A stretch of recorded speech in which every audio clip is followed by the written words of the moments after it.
प्रिय साथियों, आपका अपने इस YouTube channel Om VS with education में बहुत बहुत स्वागत है। आज आपको, जैसा कि आप देख रहे हैं, कक्षा 10 विषय विज्ञान के इस वीडियो में आपको रासायनिक अपक्रियाओं को संतुलित करना और रासायनिक अपक्रियाओं की पहचान करना बताया जाएगा। पिछले वीडियो में आपको बहुत महत्वपूर्ण चीज़ें आपको बतला दी गई थी। आज जो बोर्ड एग्जाम में जो आते हैं, अपक्रियाओं को संतुलित करना और उनकी पहचान करना, उसको पढ़ाया जाएगा। तो बिना देरी किए चलते हैं अपक्रियाओं को संतुलित करने की ओर। तो देखिए, एक अपक्रिया दी गई है, barium chloride BaCl2 plus H2SO4 arrow BaSO4 barium sulphate plus HCl। तो हम सबसे पहले देखते हैं क्या यह संतुलित है या नहीं।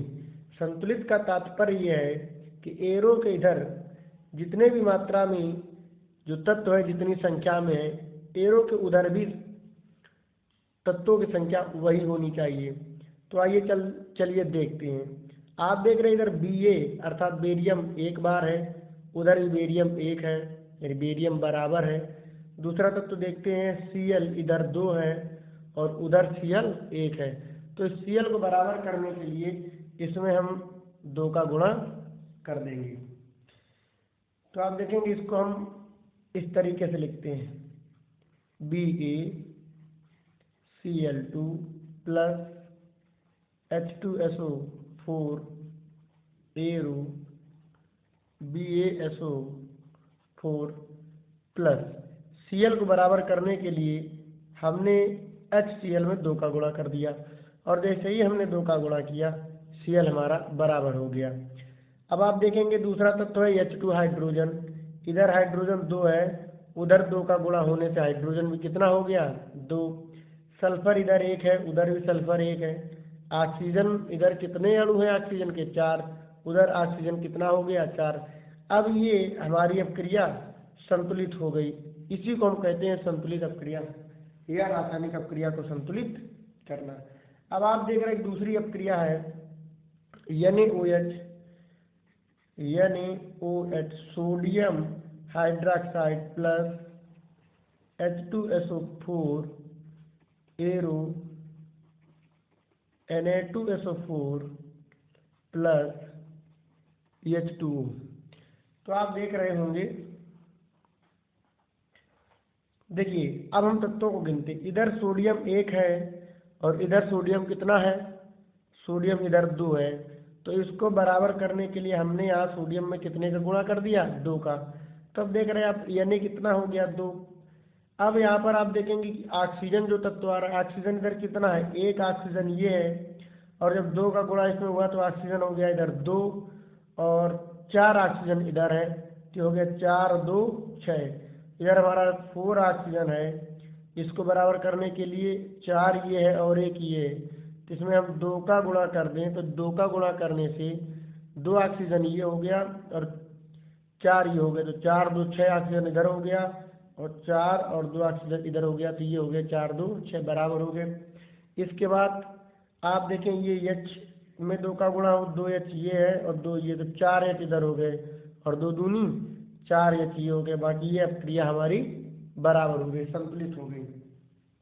इसके बाद आप देख रहे होंगे इस अपक्रिया में HNO3, यहाँ पूरा एक NO3 का मूलक एक बार है, इधर NO3 होल ट्वाइज हो गया, अर्थात NO3 कितने बार हो गया, 2 बार।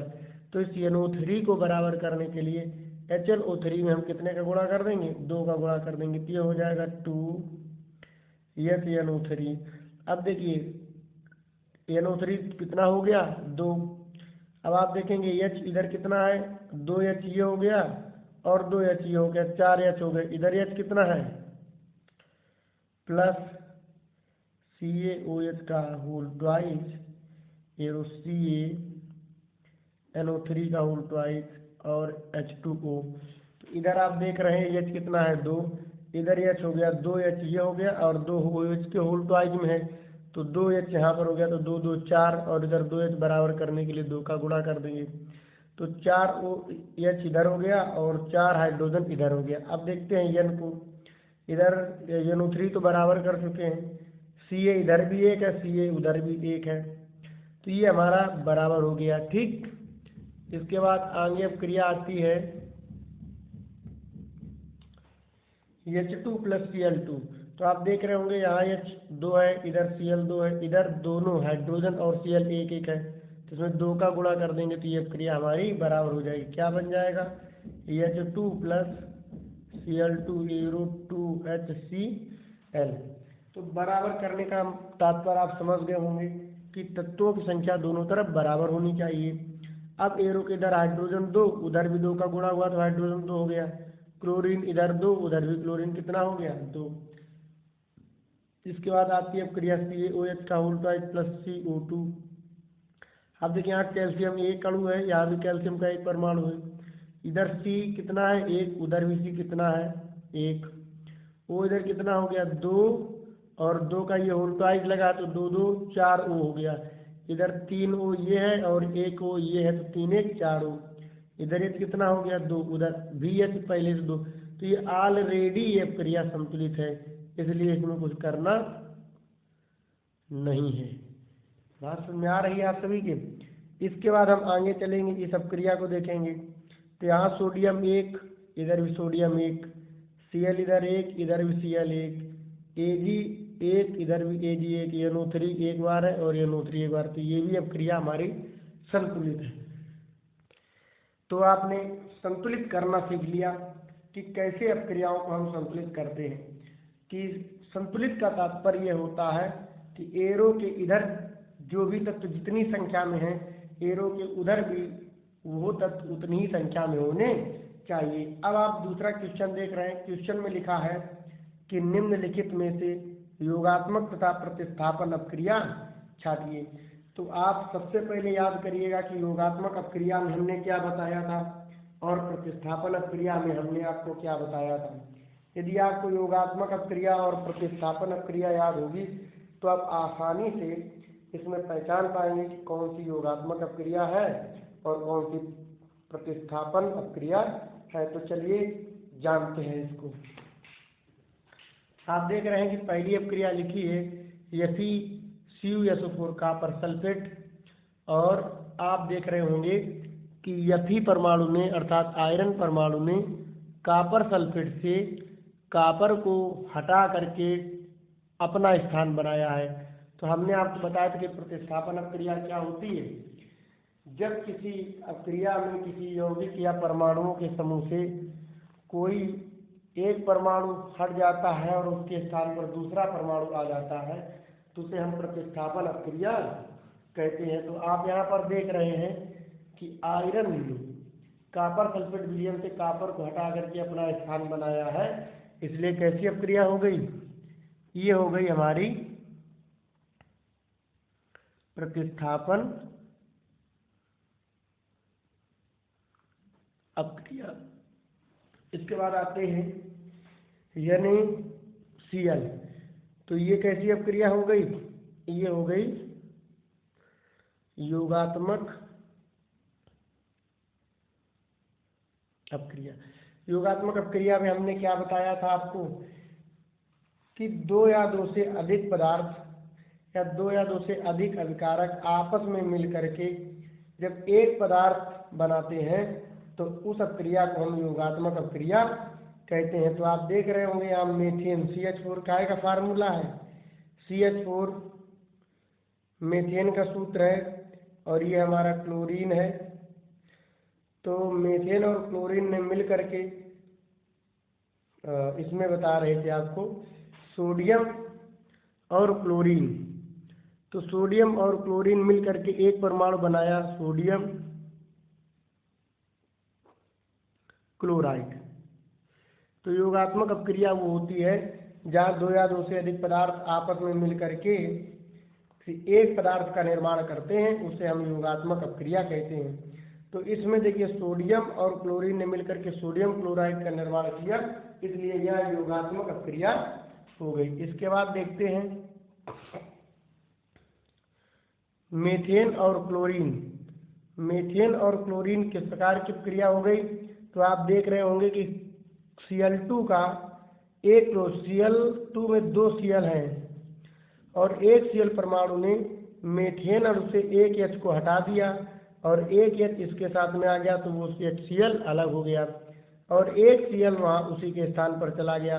तो आप देख रहे होंगे यहाँ पर क्लोरीन परमाणु ने मीथेन से एक हाइड्रोजन परमाणु को अलग करके उसका स्थान स्वयं लिया। तो जहाँ CH4 था वहाँ CH3 रहा और एक H हट गया और उस H के स्थान पर क्लोरीन परमाणु आ गया। तो यहाँ पर कौन सी अपक्रिया हुई? यहाँ पर हमारे प्रतिस्थापन अपक्रिया हुई। अब आप देख रहे होंगे ये C2H4 plus CH2 arrow C2H6 ये एथेन का फार्मूला है ना, और ये हमारा जो है एथीन का सूत्र है।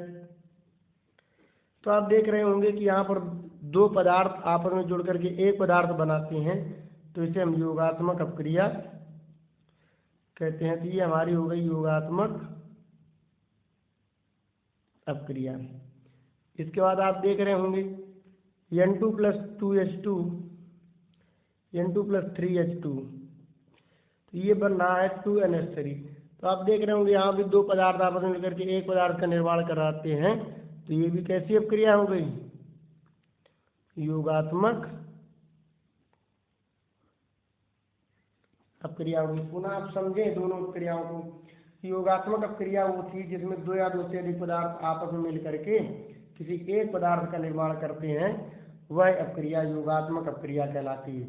और प्रतिस्थापन अपक्रिया में हमने आपको बताया था कि वह अपक्रिया जिसमें किसी पदार्थ या पदार्थों के समूह से कोई एक पदार्थ या समूह हट जाता है और उसके स्थान पर दूसरा समूह या परमाणु आ जाता है, उसको हम प्रतिस्थापन अपक्रिया कहते हैं। तो दोनों अपक्रियाएं आपको समझ में आई होंगी।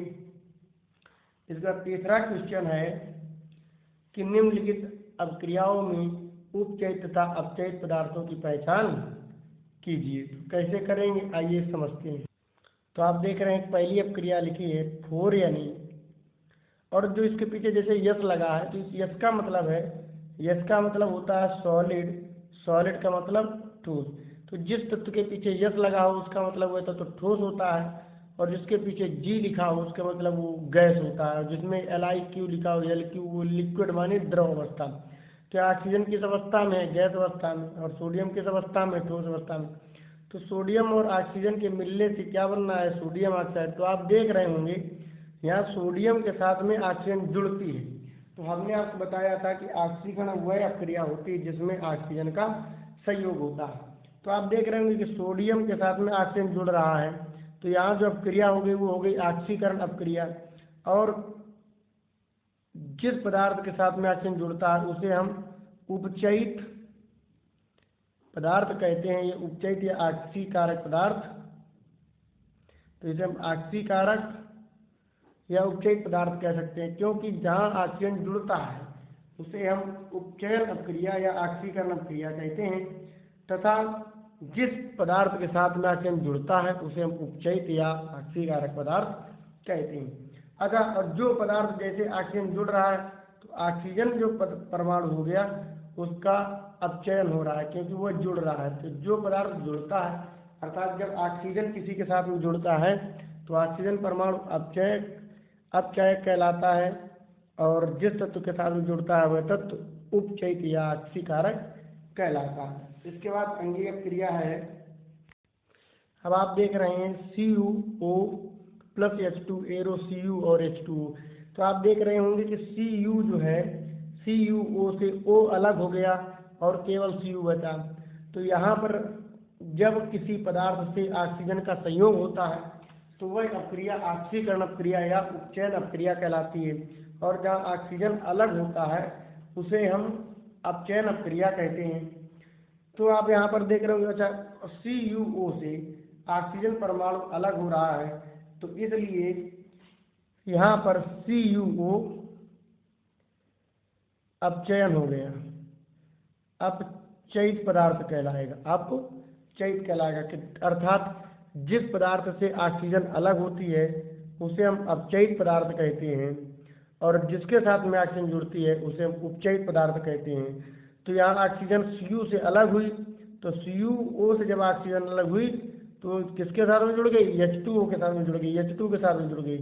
तो यहाँ हाइड्रोजन जो है वो उपचयित पदार्थ है, अर्थात उपचयन हुआ है, और CuO में जो Cu है वो अपचयित पदार्थ है, क्योंकि अपचयित पदार्थ होते हैं जिनके साथ से हाइड्रोजन अलग हो जाती है, जिनसे ऑक्सीजन अलग हो जाती है। पुनः आप समझे, थोड़ा मिस हो गया। वे पदार्थ जिनसे ऑक्सीजन परमाणु अलग हो जाता है अपचयित पदार्थ कहलाते हैं, तथा वह अपक्रिया अपचयन अपक्रिया कहलाती है। इसके बाद जिस पदार्थ के साथ में ऑक्सीजन जुड़ता है उसे हम उपचयित पदार्थ या ऑक्सीकृत पदार्थ कहते हैं, तथा वह अपक्रिया ऑक्सीकरण अपक्रिया कहलाती है। तो ये समझ में आया होगा आपके। अब चलते हैं आगे प्रश्न की ओर। अगला प्रश्न है कि निम्नलिखित रासायनिक अपक्रियाओं के लिए संतुलित समीकरण लिखिए। अर्थात निम्नलिखित अपक्रियाओं को हमें पहले तो उनके प्रतीकों से लिखना है और बाद में उसे हमें संतुलित करना है। तो आप देख रहे हैं पहली अपक्रिया है हाइड्रोजन प्लस क्लोरीन। तो हाइड्रोजन के लिए हम लिखते हैं H2 प्लस क्लोरीन के लिए लिखते हैं हम Cl2। अब देखिए समझिए, हाइड्रोजन को हम H भी लिख सकते हैं, हाइड्रोजन को हम H भी लिख सकते हैं, और क्लोरीन को हम Cl भी लिख सकते हैं। तो दोनों की सहायता से HCl हाइड्रोजन क्लोराइड बन जाएगा। लेकिन जब परमाणु स्वतंत्र होता है, अब ये परमाणु है और ये अणु है, तो परमाणु बिना अपघटित हुए किसी रासायनिक अपक्रिया में भाग लेता है। तो जब भी किसी तत्व की अपक्रिया होती है उसमें हम परमाणु सिंगल नहीं लेते। तो क्या लिया है, H2 प्लस Cl2 हाइड्रोजन और क्लोरीन, तो इसके सहयोग से बन जाता है 2HCl। तो जो अपक्रिया लिखी कि निम्नलिखित रासायनिक अपक्रियाओं के लिए संतुलित रासायनिक समीकरण लिखिए, ये हिंदी में दिए गए हैं। तो इनका सबसे पहले हमें सूत्र लिखना है, सूत्र लिखने के बाद फिर अपक्रिया लिखनी है, बाद में उसको संतुलित करना है। तो समझ में आया होगा, हाइड्रोजन प्लस क्लोरीन यानी H2 प्लस Cl2 बराबर 2HCl। इसके बाद आता है बेरियम क्लोराइड। तो हमने बताया था बेरियम होता है B और क्लोराइड होता है Cl, plus aluminium sulphate Al और सल्फेट होता है SO4, एरो बेरियम सल्फेट अर्थात BaSO4 plus aluminium chloride, aluminium मतलब AlCl3। तो आप देख रहे होंगे कि बेरियम के ऊपर प्लस का 2 होता है, Cl के ऊपर माइनस का 1, इसलिए बराबर करने के लिए इसमें कितने गुणा करा देंगे, 2 का गुणा करा देंगे। तो आप यहाँ पर देखेंगे Ba पर प्लस का 2 आवेश होता है और Cl पर माइनस का 1 आवेश होता है, इसलिए आवेश को बराबर करने के लिए हमने Cl में कितने का गुणा कर दिया, 2 का। तो ये सूत्र बन गया BaCl2 का, प्लस एल्यूमिनियम सल्फेट, एल्यूमिनियम पर होता है प्लस का 3 और सल्फेट पर होता है माइनस का 2। आपको हमने ये मूलक लिखाए हैं और किस पर कितना आवेश होता है ये बताया है, और आवेश कैसे बराबर किए जाते हैं ये भी बताया। तो सूत्र कैसे लिखे जाते हैं ये भी बताया। अब क्रिया आई तो कैसे करेंगे, बेरियम क्लोराइड BaCl और आवेश बराबर कर दीजिए, तो एक सूत्र बन गया BaCl2। एल्यूमिनियम सल्फेट में आप देख रहे हैं कि एल्यूमिनियम पर कितना आवेश होता है, प्लस का 3 और सल्फेट पर माइनस का 2। बराबर करने के लिए 3 का गुणा इसमें कर देंगे, 2 का गुणा इसमें कर देंगे, तो ये हमारा बन जाएगा Al2SO4 का होल ट्राइड, और ये बना जाकर के BaSO4 बेरियम सल्फेट, जो कह रहा था बेरियम सल्फेट, तो BaSO4 और SO4 इधर कितना है 3, तो 3 करने के लिए इसमें हमें कितने गुणा करना पड़ेगा, 3 का, प्लस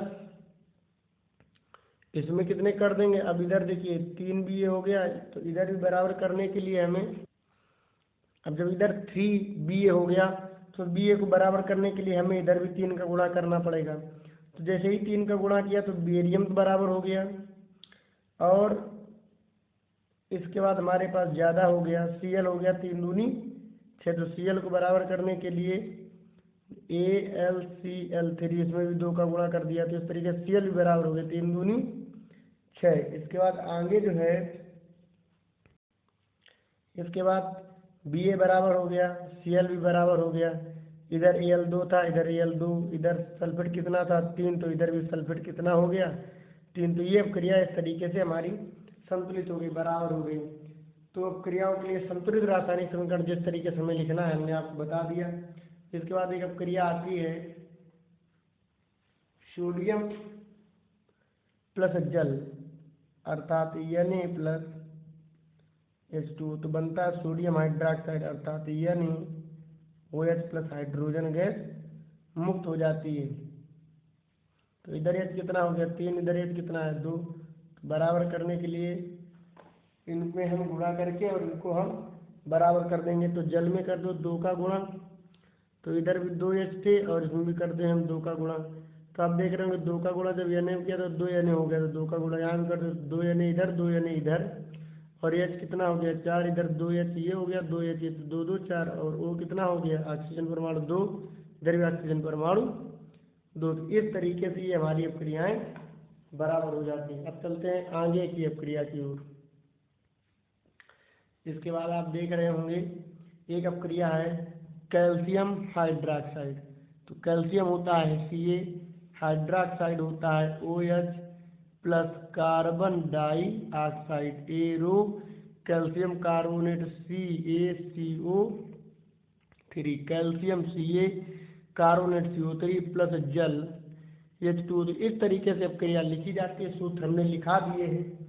अब देखिए Ca परमाणु के ऊपर प्लस का 2 आवेश होता है और OH के ऊपर 1, तो बराबर करने के लिए इसमें हमें 2 का गुणा करना पड़ेगा, अर्थात OH का हम क्या कर देते हैं होल ट्वाइस।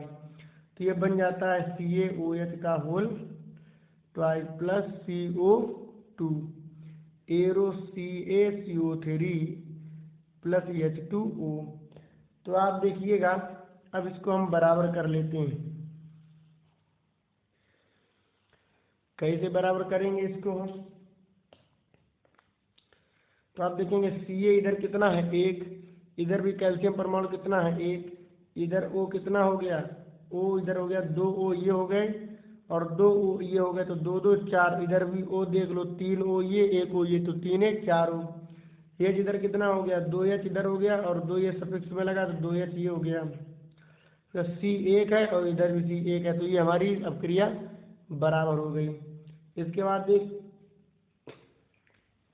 अपक्रिया है जिंक प्लस सिल्वर नाइट्रेट। तो जिंक होता है Zn प्लस सिल्वर होता है AgNO3, तो प्लस क्या बन जाता है ZnNO3 zinc nitrate plus silver. तो आप देख रहे होंगे कि एक प्रतिस्थापन अपक्रिया हो गई। कैसी अपक्रिया हो गई, प्रतिस्थापन अपक्रिया हो गई, क्योंकि यहाँ जिंक परमाणु ने AgNO3 मिलर से Ag को हटा दिया और Ag के स्थान पर स्वयं आ गया, इसलिए प्रतिस्थापन अपक्रिया। आप करते हैं इसको बराबर, तो इधर भी Zn 1 है, इधर भी Zn 1 है, इधर भी Ag 1 है, इधर भी Ag 1, इधर भी NO3 1 है और उधर भी NO3 1 है। तो दोनों अपनी स्थिति में ये बराबर है, तो इसमें मुझे कोई बदलाव करने की आवश्यकता नहीं है।